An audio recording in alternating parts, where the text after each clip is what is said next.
अस्सलाम वालेकुम दोस्तों, कैसे हैं आप। मैं इस वक्त इंडोनेशिया में मौजूद हूँ। आज की वीडियो हर उस शख्स के लिए है जो ये सोच रहा है कि आप पाकिस्तानी इंडोनेशिया में जॉब कर सकते हैं। अगर आप भी यही जानना चाहते हैं तो इस वीडियो को आखिर तक ज़रूर देखें, क्योंकि आखिर में एक ऐसी हकीकत आपको बताऊँगा जिसकी वजह से बहुत से लोग अपना वक्त और पैसा ज़ाया कर देते हैं। सबसे पहले एक अहम बात, सोशल मीडिया पर आपने बहुत सी वीडियो देखी होंगी जिसमें बताया जाता है कि इंडोनेशिया में जॉब बहुत मुश्किल से मिलती है, लेकिन क्या वाकई ऐसा है? इसका जवाब ये है कि हर किसी के लिए नहीं है। पाकिस्तानी इंडोनेशिया में जॉब कर सकते हैं, लेकिन कानूनी तरीके से। आम तौर पर कंपनी की स्पॉन्सरशिप और आपका दुरुस्त वर्क परमिट ज़रूरी होता है। अगर आप टूरिस्ट वीज़ा पर आते हैं तो इस वक्त उस वीज़े पर काम करना दुरुस्त रास्ता नहीं है। अब बात करते हैं किन लोगों के लिए ज़्यादा मौके होते हैं। अगर आपके पास IT, engineering, digital marketing, English teaching या कोई ख़ास स्किल है तो आपके इम्कानात बेहतर हो सकते हैं। सिर्फ ये सोचकर वहाँ जाके कोई जॉब मिल जाएगी, ऐसा हमेशा नहीं होता। अब बात करते हैं तनख्वाह की। तनख्वाह जो है यहाँ पे मुख्तलिफ़ किस्म की होती है, ठीक है। हर शहर की जो है ना वो डिफरेंट सैलरी होती है, ठीक है। उसमें ये है कि अब जैसे बंदूक की सैलरी है, बंदूक की सैलरी मैंने आपको पहले भी बताई थी। बंदूक की सैलरी 4.4 मिलियन है, जो कि पाकिस्तानी 75,000 से 88,000 रुपये बनते हैं, ठीक है। और अगर आप यानी कि बंदूक बहुत बड़ा शहर है, ठीक है, उसमें भी यानी कि इलाके के हिसाब से डिफरेंट सैलरी हो सकती है। बहरहाल अगर मैं आपको टीचर की सैलरी बताऊं, टीचर की सैलरी होती है यहाँ पे नॉर्मली 2 जूता होती है, 2 से 2.5 जूता एक्सपीरियंस के हिसाब से। जिसको यानी कि अच्छा एक्सपीरियंस होता है उसको 2 से 2.5 जूता होती है। उसमें क्या होता है कि कुछ ऐसे टीचर्स होते हैं, क्योंकि इसमें टीचर्स में भी काफ़ी सारे टीचर्स होते हैं। सपोज़ अगर हम इंग्लिश का टीचर की बात करते हैं तो इंग्लिश के टीचर में भी 2-3 टीचर्स होते हैं यहाँ पे।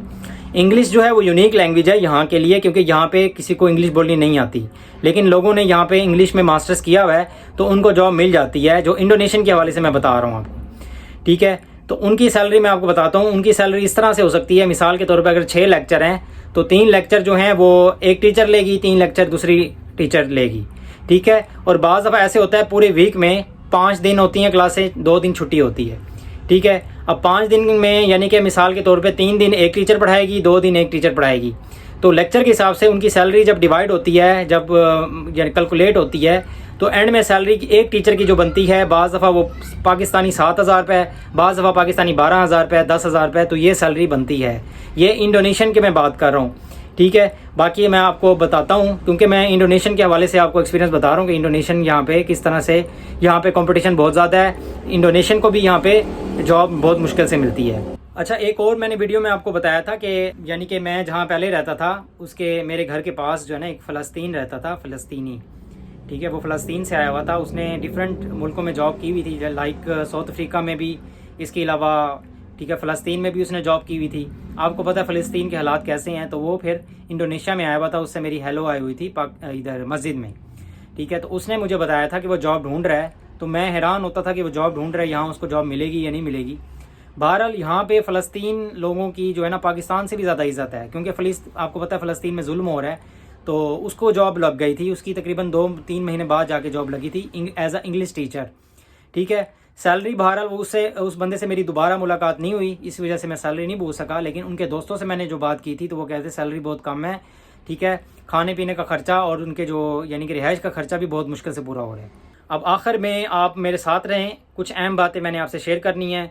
एक तो मैं अहम बात ये बताऊंगा कि अगर आप जॉब ढूंढना चाहते हैं इंडोनेशिया में तो आप ऑनलाइन कैसे, कौन सी वेबसाइट से सर्च कर सकते हैं, ठीक है। बाकी ये है कि बहुत से लोग बग़ैर तहकीक के एजेंट को पैसे दे देते हैं, बाद में मालूम होता है कि जॉब जो है मौजूद ही नहीं है, ठीक है। इसलिए हमेशा मुकम्मल रिसर्च करें, किसी भी ऑफ़र पर फ़ौरन यकीन ना करें। अगर आप वाकई इंडोनेशिया आना चाहते हैं तो पहले अपनी स्किल मजबूत करें, इंग्लिश बेहतर करें और सिर्फ कानूनी तरीके से ही आएँ। अगर आप चाहते हैं तो पाकिस्तान से बैठकर इंडोनेशिया की जॉब कैसे तलाश करें, कौन सी वेबसाइट्स इस्तेमाल करें और फ्रॉड से बचें, तो मैं आपको वेबसाइट बता देता हूँ, ठीक है। सबसे पहले नंबर पे जो वेबसाइट है वो है jobstreet.co.id, ठीक है। दूसरी नंबर पे वेबसाइट जो है www.linkedin.com/jobs, ठीक है। थर्ड नंबर पे जो है वो वेबसाइट है कलिबर इंडोनेशिया, www.kalibrr.com, ठीक है। चौथे नंबर पे जो है वो है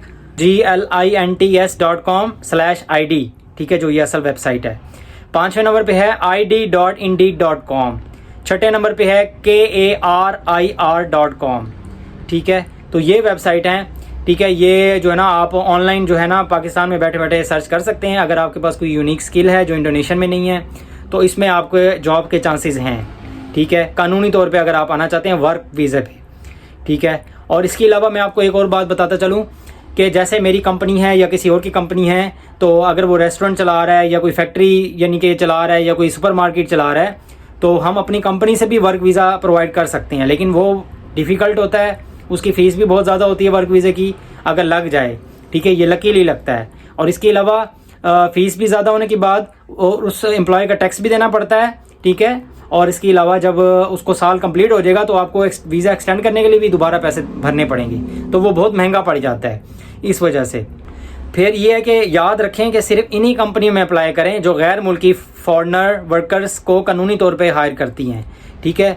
तो मैंने आपको अब ये वेबसाइट बता दी हैं, तो आप ये देख लें, ठीक है। और बाकी ये है कि यहाँ पे जॉब जो है ये किस्मत वालों को मिलती है, ठीक है। बाकी क्योंकि ये जो मुल्क है ये बिजनेस मैन के लिए है, ठीक है। जो यहाँ पे बिज़नेस करना चाहते हैं उनके लिए ये जन्नत है, ठीक है ना। तो ईज़िली यहाँ पे आप बिज़नेस कर सकते हैं। लेकिन अगर आपके पास पैसा है, अगर आपके पास पैसा कम है तो फिर आपके लिए मुश्किलात खड़ी हो जाएंगी, ठीक है। वीडियो को लाइक और शेयर ज़रूर कर दें और चैनल को सब्सक्राइब कर दें। तो बाकी यह है कि मिलते हैं नेक्स्ट एपिसोड में। इजाज़त दें, अल्लाह हाफिज़।